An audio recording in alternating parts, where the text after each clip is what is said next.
And this is all feral pig damage. So basically they've taken our hard work and just flipped it over overnight, and we're not gonna be able to reap the benefits of an agricultural crop because now it's turned over dirt. I've heard they can get as big as 1,000 pounds. They're very aggressive. So I don't go looking for them personally. They go through and root up the soil, which is actually killing the microbiology living in the soil. It's damaging root structures to these plants. I call them an ecological train wreck. It would be a great thing to get these things off to go to your company to make cool bags, boots, whatever you need. We'll try to supply you as much wild boar as you want. You're offering something unique and wonderful to the market, and you're helping improve getting rid of these animals off the face of the earth, because they're aggressive and nasty. But we need to work towards eradication. So companies that are producing leather goods, things like that, is a terminal market, and so I'm for those.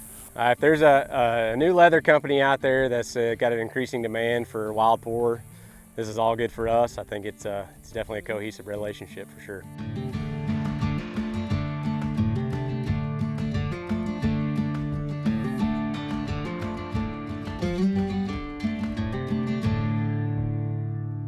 Hey, this is Nick from Stridewise.com, where I look at casual and durable boots and menswear. And after 12 years of living here, I recently became a US citizen. And when I accepted this responsibility, with my hand on my heart, I swore to defend this nation against all enemies, foreign and domestic. And I took that seriously. And when I exited that courthouse, I knew exactly how I was going to give back to this country that has given me so much. Massacring the feral monster that's terrorizing our farms and livestock. I never thought I'd find a bag that's tough as nails, cool as hell, and rains hellfire and vengeance on an enemy of the state, but I found it. Wild boar. So I started a small business making cool stuff from it. They are very hard to hunt because they're smart and evil, like velociraptors.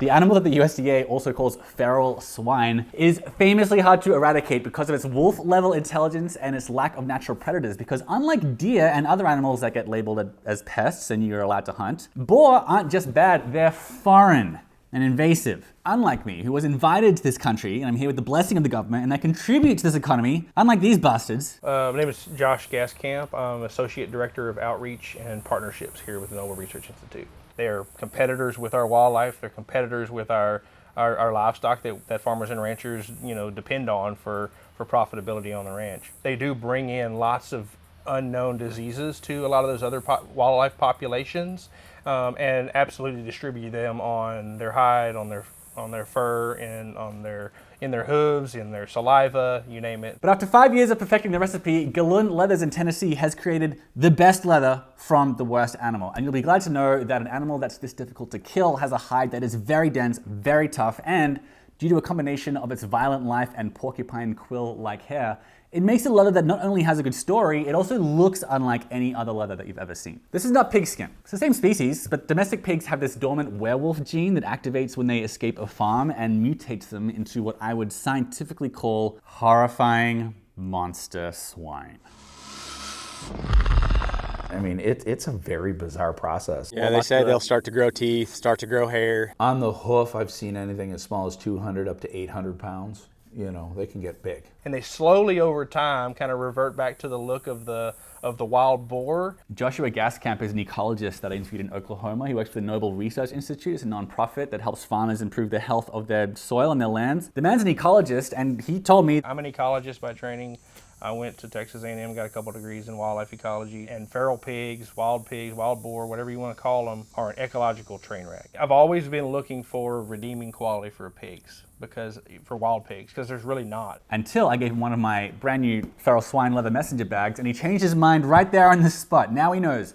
There is one good thing about wild boar. It's this leather, and this is the world's most bulletproof, indisputable, inarguable, uncontroversial, and above all, pro-American leather. Thanks to some brilliant leather workers and tanners I partnered with, you can do your part to rid the country of the meanest invasive pest we've got. I got so excited about this idea that I'm launching badleathergoods.com, where you can get the same 3 colors in bags, belts, wallets, keychains, and all sorts of goodies to match your boots and or provide you with long-lasting products that help our farmers and our economy all year round. Because guys, these animals are just so bad.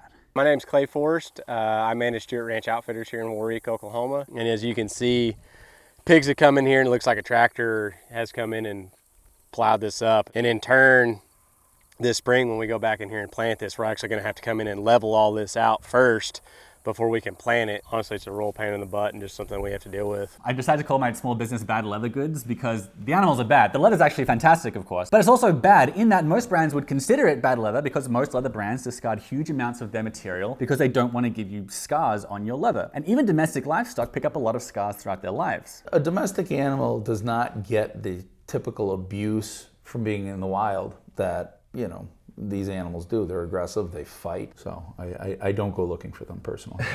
So I know guys don't usually care if their badass leather gear is sustainable. Like, I never use that word on this channel, even though everything I cover is sustainable. But one of the many, many ways that wild boar leather is sustainable is because we don't throw out the scarred leather. An uncool brand would consider this rugged, scarred to hell leather bad and toss it out. But screw that, man. This is cool. It showed that your leather lived.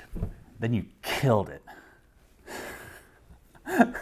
Some of the curated products that you see out in the market today, yes, it's leather, but they all look identical. Yeah. This actually makes it look very, very real and authentic and rustic, and it really gives it a whole different feel. I can make each one of these points into its own hour-long video, but here are some numbers that sum up why I realize this is the coolest and most ethical leather around. 2.5 billion.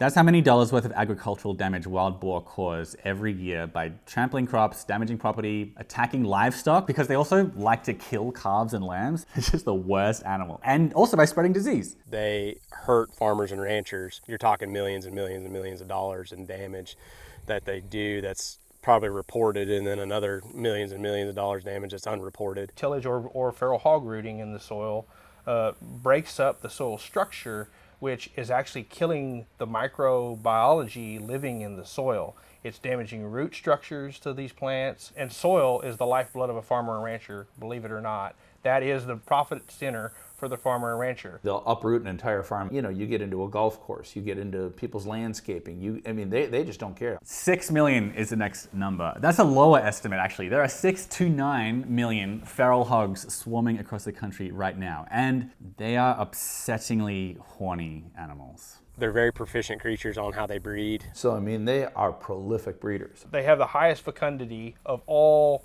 of the large mammals in North America. And so the average litter size is about 5 to 6 piglets every litter, and they can do that at least twice a year, and so the population gets out of hand really, really fast. They're present in at least 35 states, and most of them are in the South and Southwest. Your leather here, this is all made from critters that were trapped in Alabama, Georgia, and Texas mostly, and they're turned into leather by the good folks at Gallun Leathers in Waterways, Tennessee. The last number is 67. That's the most conservative estimate of the minimum number of bacterial, viral, and parasitic diseases that feral swine spread across our country. But none of them make it to your leather, don't worry. Feral pigs can house a lot of different zoonotic and non-zoonotic diseases that are transmissible to humans even, and so they cause lots of problems in the livestock industry. So a lot of the diseases like pseudorabies and brucellosis are, economically very important diseases in the United States, and they are transmissible to wildlife populations as well as our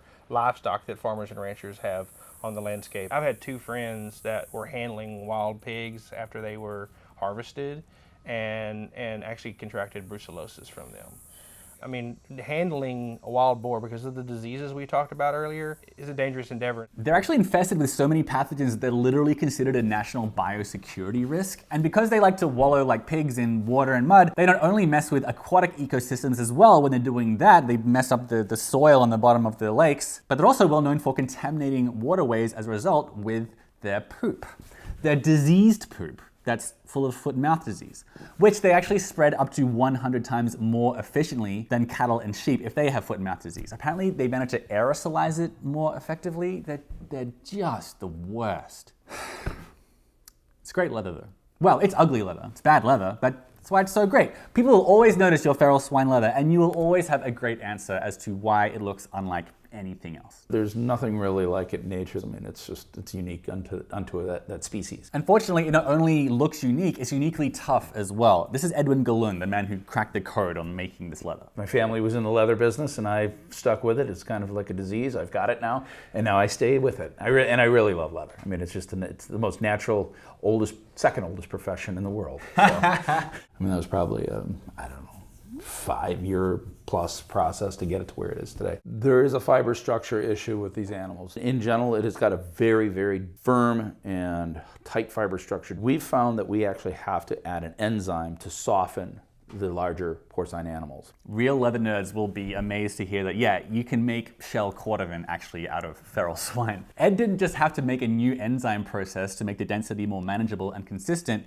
He also had to come up with new processes to remove the really thick hairs, new processes to manage the greasiness, to make it hold color. Like he said, it was a 5-year process developing this leather, but he has produced the best possible product from the worst possible animal. This leather is all at once tough, UV resistant, water resistant, heat resistant, and when I say this leather is bulletproof, I don't just mean that it's tough. I mean that it's invulnerable to any of the normal complaints that you might hear about a leather. Because you all know you can always find something to complain about with like literally anything. I actually used to be a journalist, and you know how any newspaper article will eventually have a paragraph that starts with, but critics say, blah, blah, blah, blah, blah. Like, cow leather is great, but critics say the industry produces too many greenhouse gases and antibiotic resistance. And deer leather is great, but critics say they're native animals, so we shouldn't hunt them. Luxury exotic leathers have issues with farming and traceability. Vegan leather is just full of plastic and petrochemicals, and so on and so on. I don't hold those positions myself. I mean, except for vegan leather, that stuff sucks. But you can always find something to complain about if you want to. But this leather, it's bulletproof. I kept doing the journalist reviewer thing and looking for problems with it, and eventually I realized it was something that I just wanted to fully stand behind.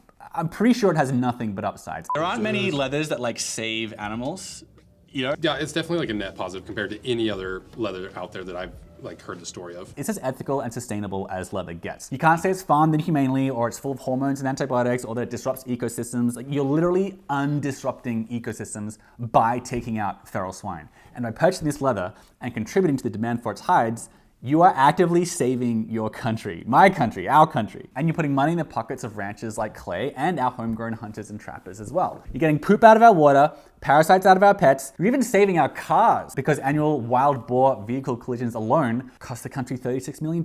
Once some wild boar actually crashed and destroyed an F-16 jet as it was trying to take off, and it cost $16 million. And they weren't even meant to be in the country in the first place. They are bad. Bad animals. Fantastic leather, and available in 3 colors, which are actually 2 kinds of wild boar leather while I'm here. So cognac and black here, they are both full grain. They exhibit the most scars from the animal's life, although obviously it's harder to see on the black ones. And then the chocolate waxy one here, this one's actually been buffed just a little bit to give it a slightly velvety feel and an extra rugged and well-worn look. The buffing also means it has a little bit less scarring too, but do not expect perfect leather. It's bad leather. It's great leather.